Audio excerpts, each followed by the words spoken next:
Hello Vizag people, Urvasi జంక్షన్లోని Kinder Pop అని ఒక చెన్నై బేస్ ఫ్రాంచైజ్ ఉంది ఫ్రెండ్స్. ఇదేంటంటే న్యాచురల్ ఫ్రూట్ ఐస్ క్రీమ్ అనమాట.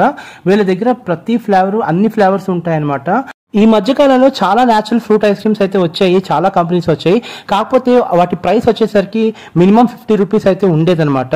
బట్ ఇక్కడికి వచ్చేసరికి స్టార్టింగ్ 10 రూపీస్కే వీళ్ళు న్యాచురల్ ఫ్రూట్ ఐస్ క్రీమ్ అయితే ఇవ్వడం జరుగుతుంది. 10 రూపీస్ నుంచి 20, 30, 40, 50 అలాగ ఉంటాయన్నమాట. వీళ్ళ దగ్గర మొత్తం 2 టైప్స్ ఆఫ్ ఐస్ క్రీమ్స్ ఉంటాయి. ఒకటేమో ఫ్రూట్ బేస్ ఐస్ క్రీమ్, ఇంకోటేమో క్రీమ్ బేస్ ఐస్ క్రీమ్ అనమాట.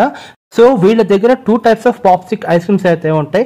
ఒకటైతే మాత్రం వాటర్ పాప్స్టిక్, ఇంకోటేమో రిచ్ క్రీమీ పాప్స్టిక్. వాటర్ పాప్స్టిక్ వచ్చేసరికి ఆరెంజ్ నుంచి లిచీ దాకా అన్ని ఉంటాయి. అండ్ రిచ్ క్రీమీ అయితే మాత్రం ఫిగ్, క్రాన్బెర్రీ, సపోటా, అవోకాడో, కిట్ క్యాట్ ఇవన్నీ ఉంటాయి. వీళ్ళ రేంజెస్ వచ్చేసరికి మినిమం 10 రూపీస్ నుంచి అలాగే మాక్సిమం రేట్ వచ్చేసరికి 40 రూపీస్ అనమాట. సో అందరూ కొనుక్కునే విధంగా ఇక్కడ రేట్స్ అయితే ఉన్నాయి. సో నేను మా కొలీగ్ కిండర్ పాప్ గురించి విన్న తర్వాత వెళ్ళిన తర్వాత అక్కడ ఐస్ క్రీమ్ అయితే తిన్నాం. ఈ న్యాచురల్ ఐస్ క్రీమ్ లో షుగర్ కంటెంట్ ఉంటుంది కాబట్టి ఈవెన్ డయాబెటీస్ వాళ్ళు కూడా తినచ్చు. అండ్ అదే కాదు, ఈ అవుట్లెట్ లో ఏంటంటే మొత్తం చాలా అంటే చాలా స్పేషియస్ గా ఉంటాయి.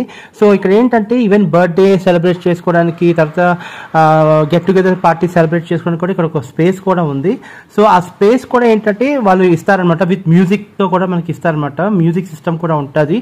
సో మీరైతే ఈ ఊరోసి జంక్షన్ కి అయితే వచ్చేసేయండి. ఇది ఎక్కడ ఉందంటే ఊరోసి జంక్షన్ లో కిండర్ పాప్ అని ఉంటుంది. సో అక్కడ మీరు వచ్చేయచ్చు. So thanks for watching my channel. Please subscribe my channel KV talks. Bye.